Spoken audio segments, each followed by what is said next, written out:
Hey everyone, it's Victoria with Nutrition by Victoria. I have a Master's of Science in Human Nutrition, and I'm here to help you build a high functioning metabolism so that you can get and stay slim, fit, healthy, lean for life while eating unlimited carbohydrates, because we all want to be able to eat as much as we want, right? Food freedom is what I am all about. Okay, so today is a Q&A, a fitness Q&A. Answering questions from my latest video, Lose Fat Faster Doing This, where I talk about improving VO2 max to improve your fat burning potential and to become more insulin sensitive. So let's get right into the questions. Why, or have you thought about doing some daily exercise videos? Yes, leave a comment down below if you'd like to see some of those from me. I was thinking about doing some indoor bike workouts and yoga workouts. I am actually certified to teach yoga. I got certified in 2009. I taught for a really long time, and then I had my babies and I really haven't got back into teaching since. But I do yoga pretty regularly. Every day, if not almost every day, like every other day. And it really helps to build the body back up after having a baby, particularly in your core. Okay, so I was thinking maybe 10-minute yoga videos and 20-minute bike workouts. What do you guys think? Let me know. Okay, why do you think more people lately recommend women, especially over 40, should do very little cardio or no cardio at all? They say it's too much for our bodies, leads to cortisol belly. We only have energy for it around ovulation. This girl Audra comes to my mind. A high carb coach also, but only recommends strength and walks. Would you do a video about it? So I'll answer that question here. So the majority of women spend their lives under eating on carbohydrates. It's very programmed into us from mainstream media, from health professionals, from people who don't understand nutritional science and metabolic science, right? So when you undereat on carbohydrates, your cortisol naturally becomes elevated more regularly, right? Because cortisol helps us to turn protein into glucose via gluconeogenesis, and it also elevates during exercise to encourage more sugar to get into our cells, right? So cortisol is a good thing. You just don't want it to be elevated all the time.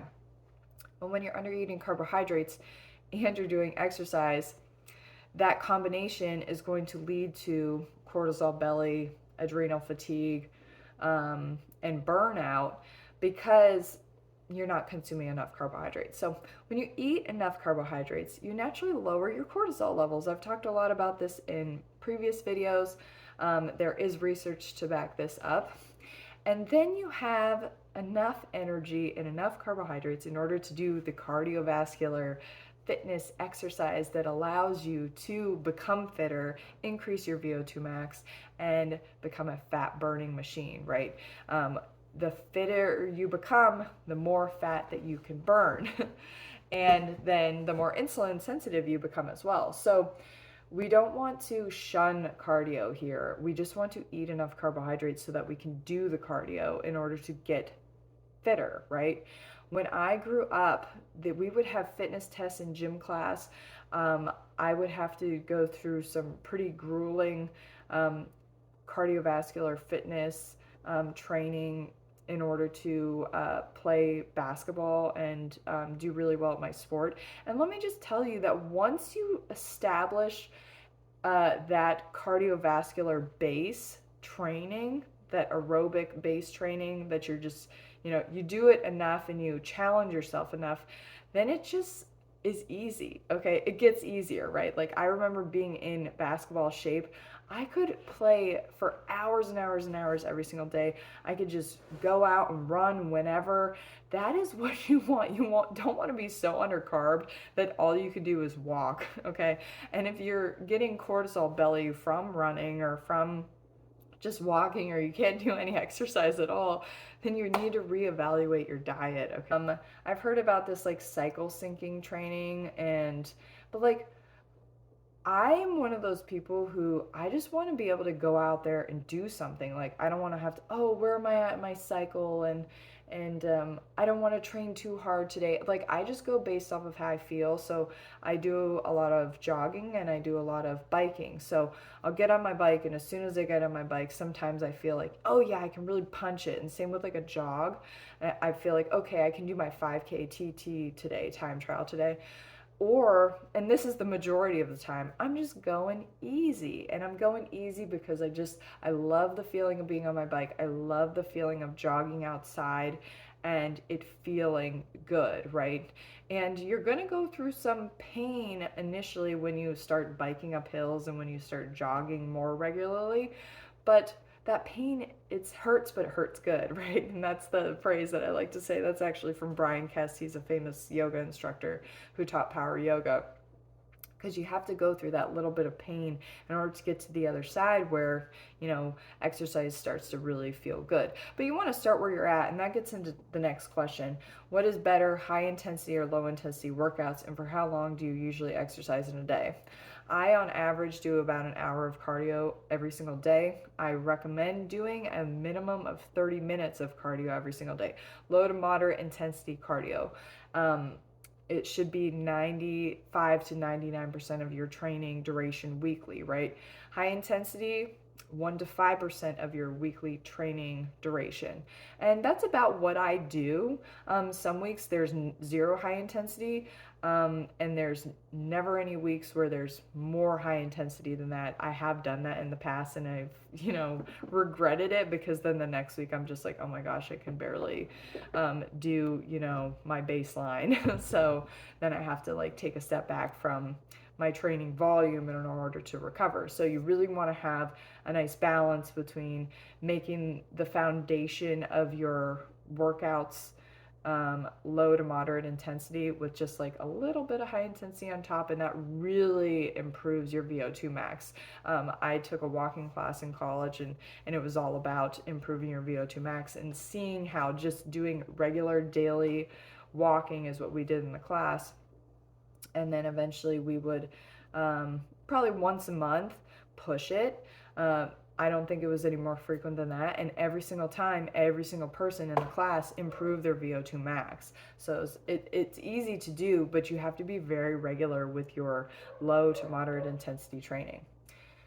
Next question, but doesn't high intensity training also increase cortisol? Yes, it does. That's why you want to eat something before you train and then eat something after you train to bring your cortisol level back down. And you don't want to be doing high intensity training all the time. Again, it should be 1 to 5% of your weekly training duration.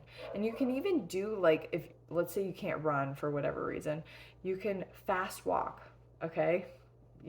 Most of the time you're just walking easy. Do like a power walk, like a fast walk. Like that's what we did in this walking class, and it can be intense.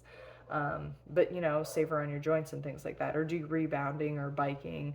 I love being on the bike, and then you can push it on a spin bike, do like a GCN interval workout, or you can like find a hill in your local area and try to go up it as fast as you can. That really will increase your fitness and change your body, make it a lot tighter, and encourage your body to tap into body fat stores and get them burned up, oxidized. Okay, are beans a good choice for high carb low fat diet, particularly navy and black beans? I personally don't eat beans. You don't need to on a high carb low fat diet. I meet my protein needs perfectly. Actually, if you're finding that you're eating a lot of beans, you probably need to eat more like low protein carbohydrates like starches and fruits. But navy and black beans are low fat.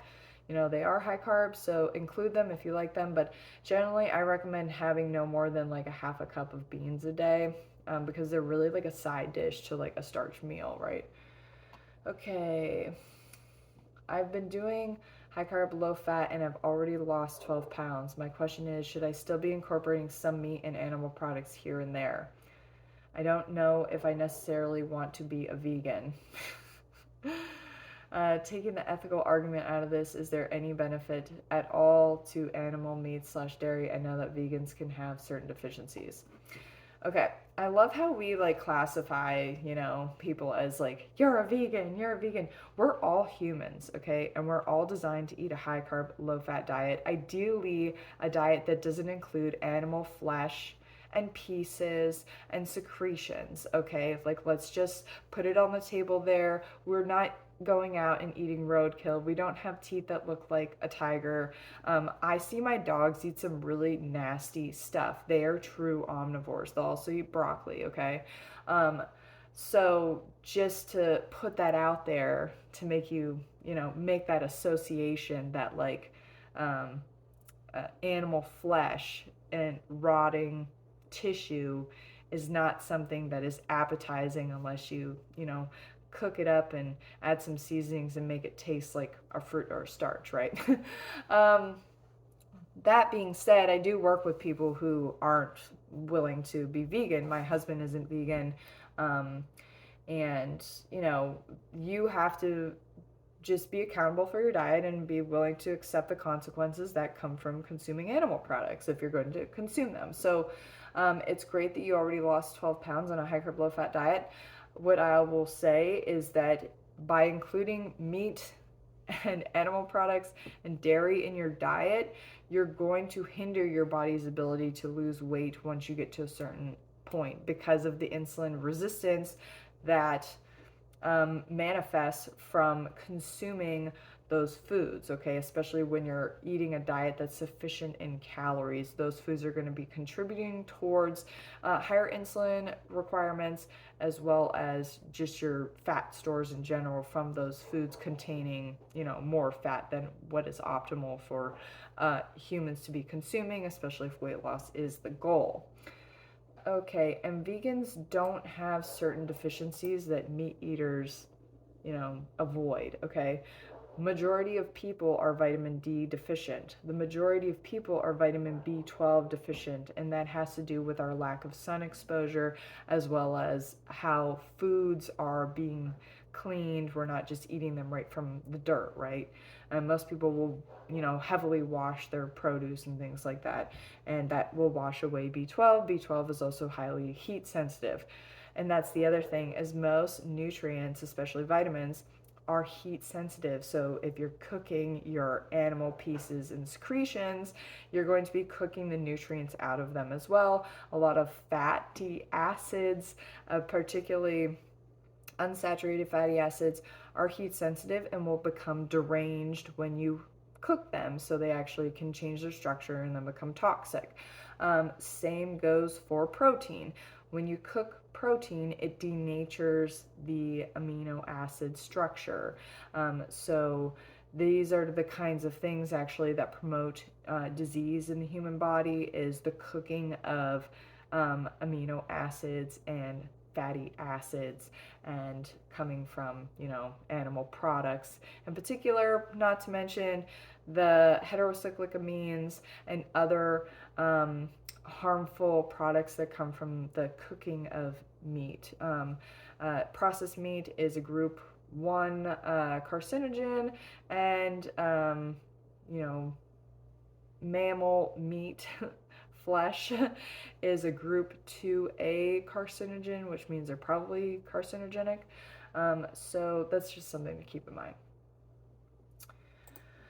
Okay, yeah, there's a lot of people commenting on that one.